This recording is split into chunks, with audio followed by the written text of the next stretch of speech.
tuloy.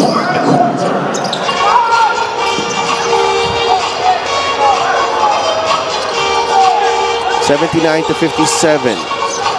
Gensan with their best scoring output in the third. But Gab Banal opens the fourth with a booming three-pointer, 82-57. Balik sa Benjinko ang lamang.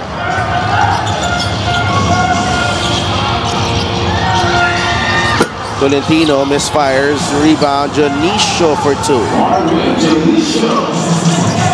And because of that three from Gab Banal, they're back up to 51%. Wow. From beyond the arc, because that's their 15th make, 15 of 29 for the Huskers. That's very impressive, especially it's because it's your team average that's shooting better than 50% as a team in the three-point line. Travel on Gab. Yeah. It's definitely not something you see every day in basketball, where as a whole team, you're shooting above 50% from the three-point line.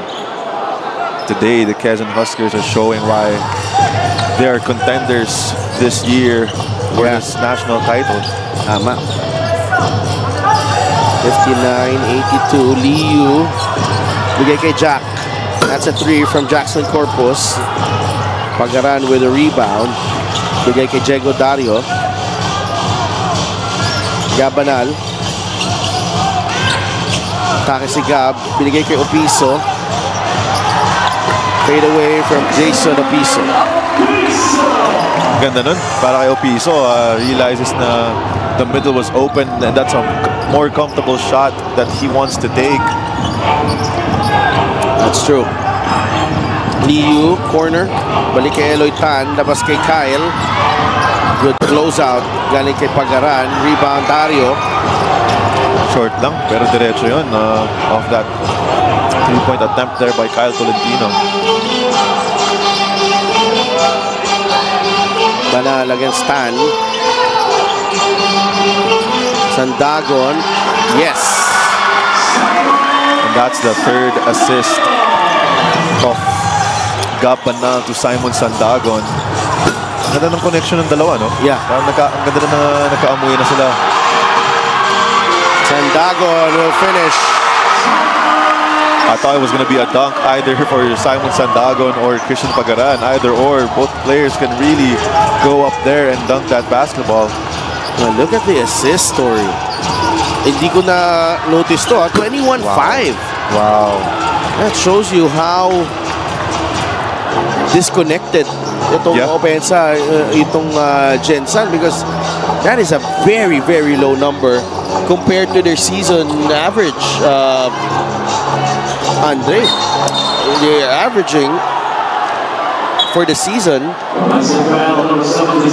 Gensan 25 assists per ball game. They're actually above the Quezon Huskers in terms of assists per game. 25.4 for Gensan and 23.7 for Quezon. But in this ball game, definitely, it really seems one of the 21 assists. Last break of the game is brought to you by Extreme Cool Air Conditioners and Extreme Magpalamig. Free installation for split type air conditioning. Yeah, and as I was saying, in this game, definitely it really seems na talagang mas in sync tong Quezon na not just by making those three-pointers, but as we mentioned, with sharing the basketball to each other. Ano yung kala natin fluke yung una no? May feeling ka na kaya nila tuloy-tuloy ito. Oo. Kaya nga pala. Mark Cruz fouled by Vince Magbohos.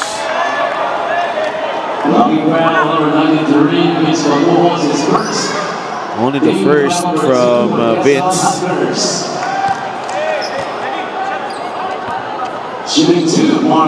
Mark Cruz at the line. Meanwhile, let's check in with Gianna. About a week ago, Mark Cruz posted on his social media reminiscing on an NCAA championship he won with Letran 10 years ago. He shares na looking back served as his reminder on how a championship like that shaped him as a person. In his words, I wasn't the tallest or the strongest, but it taught me that heart, discipline, and teamwork can take you farther than talent alone.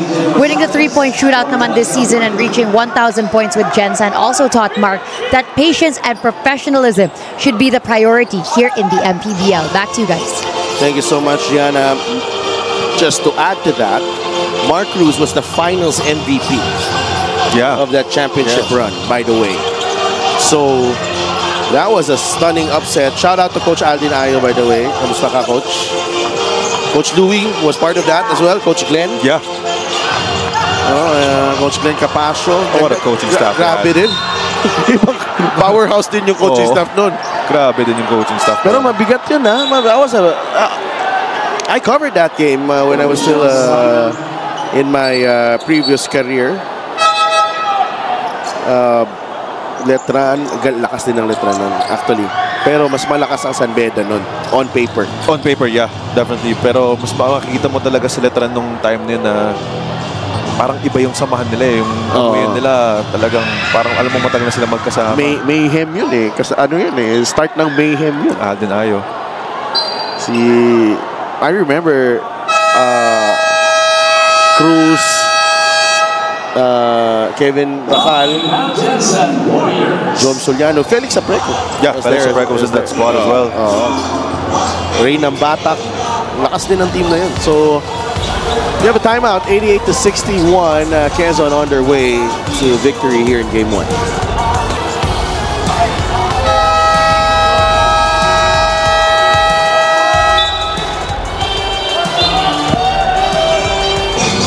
The playoff bracket right now. This is the last of the Game 1s. Abra, Pangasinan, and Binyan already on the board. Bukas. End or extend. Abra versus Caloocan. Pangasinan versus San Juan. Wow. Oh my. What a pair of games we have for tomorrow. San Juan on the brink. Yeah. And we didn't expect that, honestly. Pangasinan on the brink of making it to the North Finals. Abra with a convincing win in Game 1 of their series. And Santagon, kanina niya pa ay nahabol yan eh. Gusto niya talaga mahuli yan eh. And you gotta love that he's still playing with that defensive intensity that he has, despite being up big in this fourth quarter. And there he is, grabbing that rebound. LJ Gonzalez has 6 rebounds and 6 assists.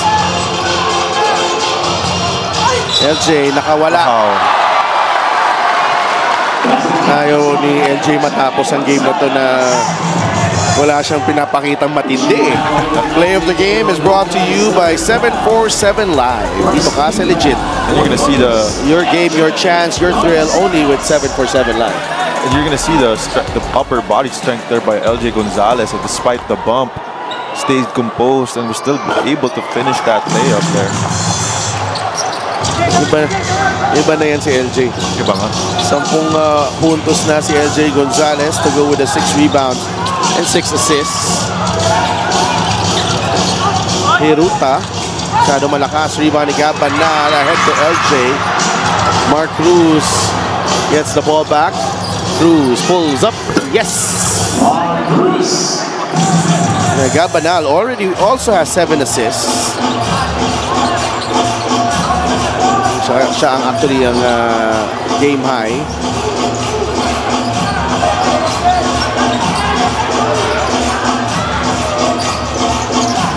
LJ to Gab. Gozum gets it to drop. After a hot start, it's been a quiet last 3 quarters for Gozum, but the damage has already been done. 30-point lead. Hiruta. Back to Mark Cruz. Sandagon with a block. Simon Sandagon wants it so bad. Assist of the game is powered by 747 Live. Dito, Casa Legit. That's another assist for Gab Banal. He has 8 assists in the ball game.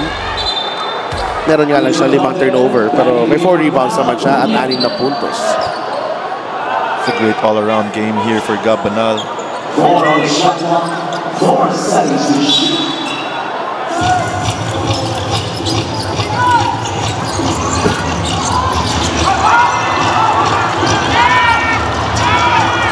That's a steal by LJ Gonzalez.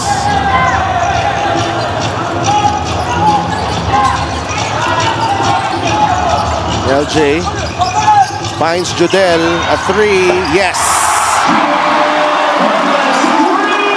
What a game para kay Jodel Fuentes. He already got 19 points in just 12 minutes of action.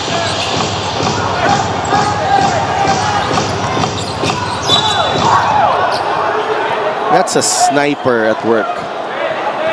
Yeah, definitely. That's a sniper. He's one of those type of players where anytime, anywhere, any situation, he can hit that three-pointer. LJ, I don't think we will see him back. That is, he's done for the night. That's much deserved. And Simon Sandagon as well. 13.6 rebounds, 2 assists, and 4 block shots. CJ. Go rebound. Nakuha ni Tupeng Lagrama. Even Tupeng Lagrama has 3 rebounds.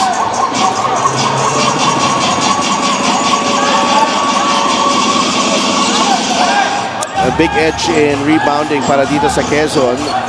46-32. Liu against Tamsi. Liu, wow, squeezing himself in between Tamsi and Gozum. Logging around number 0 with Gozum. With Gozum, 5 fouls. 5 fouls si Will Gozum. 14 fouls against the Masters. Joel Liu still very aggressive every time he's in the court, regardless of the score. He's gonna attack that basketball with all he's got. 96-63. RJ Minerva returns.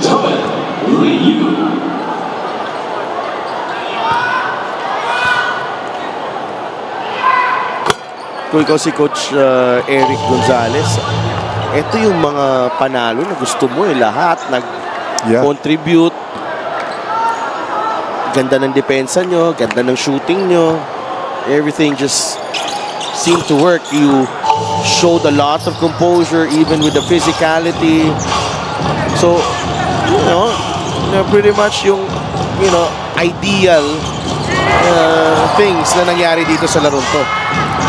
Yeah, definitely. This win here definitely feels a lot better na alam mo buong team mo talaga nag-contribute. And yung defense na nilaro nyo buong game, spot on. What a great first win here in the South Division semi-finals here for the Quezon Huskers. And Joel Liu draws the foul. 4th foul on Tobin Nagala. And Joel Liu has been fouled 5 times in this ball game. And that's due to the aggressiveness of Joel Liu. Wala siyang pakialam sa score, basta siya, kung nakakita siya ng chance na umatake to get a foul. May pala, kanina, di ba pinag-usapan natin itong kay Mark Cruz at yung Letran na championship. Yeah. May nasaktan May nasaktan nung pinag-uusapan natin. Ating kasama si Coach Mike Perez na na stray bullet. Saktan siya kasi siya bidista yun. Oo. 96-66. Liu knocks down the 3. Fighter talaga. Joel Liu. 16 points. To everyone that knows, alam talaga nila na si Joel Liu ay isang fighter. Hindi yan. Kahit yung laro-laro lang namin sa dati, pinapatulan go hard pa rin.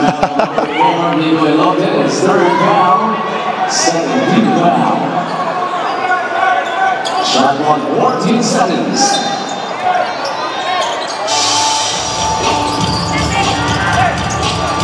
(96-69). Topeng. They go to Hierro. Cross-court pass. Pagaran for 3. Masyadong malakas. Rebound. Hierro. Banks it in. Sisipag pa ng mga Quezon Huskers. Closing in at the century mark. Cruz misses the 3. Gonzalez with a rebound. CJ. Back out to Nico Ilorde. 8 seconds on the shot clock. Nico. Goes to Mark Cruz. Fires. No. It has not been Jensen's night dito sa Lucena. Home team firing on all cylinders. The away team just trying to get their groove back. Wow. That's perfect execution again there for the Quezon Huskers. Everybody sharing that basketball, Sadaf. Yeah, another breakdown defensively for Jensen. Too many of that in this ball game. Cruz steps into this 3. No. Rebound. Okay. Bola na Quezon. The assist of the game is powered by 747 Live. Dito ka sa legit. Ganda ng no-look pass doon ni RJ Minerva. Coach Eric sent in Eman Tagle and Sevilla. Jared Sevilla, he is... So, everyone has played now for Quezon. Oh, well deserved. Also. Tagle against Hiruta. Sevilla takes the shot. Apreku with the rebound. Liu. Erotan sends it back to Hiruta.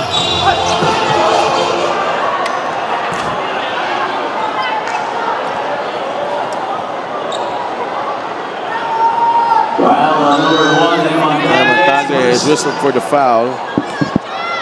Shooting 2, Aaron Hiruta. Aaron Hiruta started this game for Jensen.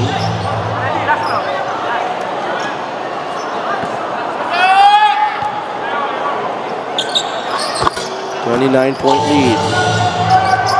All over but the final score here. But if you're Quezon, anong, you know, this was pretty much a near flawless performance, Andre. And, you know, perhaps, you know that those threes are not gonna go in all the time. But at the very least, yung defensive intensity nandun. Ang aggression nila sa depensa nakita natin in this ball game. Definitely, but as you said, it's not every game you're going to be that hot from three-point land. But what I really liked from the Quezon Huskers here today, aside from those three-pointers, is also how they shared this basketball. They really executed very well on the offensive end. And on sa defensive end naman, buong game kahit gaano kalaki yung lamang nila, hindi nagbago yung intensity, hindi nagbago yung aggressiveness on defense. So definitely those are two things to take away this ball game. Stop it! Topeng Lagrama, hindi pa tapos eh. Si Joey Liu, hindi rin tapos. Hindi pa rin tapos. May game 2 pa. That's the 5th on Topeng. Look at this. Wow. And that is close quarters, by the way. Wow. Those dribbles. Yeah, that's straight up isolation. Yan ang pinakamahirap na tres na off the bounce, defense all over you. Kasi pwede ka mapalpal dun eh. Yeah. Grabe. Grabe din talaga yung kalidad nito ni Topeng Lagrama on the offensive end. Yung tira niya galing sa legs yung power ng tira niya eh. So, pero sa kabila naman, what are your takeaways of your Jensen right here? I think they need to go back to the drawing board and really focus on defense. Rotations and different coverages for different types of players. Obviously, you know, yung mga shooters nito ng Quezon, pero in this game, they show that anyone can hit it from outside. So definitely they need to change their defensive schemes on that. Parang parang na-thrown off yung defensive principles nila as soon as pumasok yung mga three-pointers. Parang hindi na nila alam kung nagsi-second guess na sila kung ano ba klase depensa gagawin natin dito. I agree. So that has to be clear in game number 2.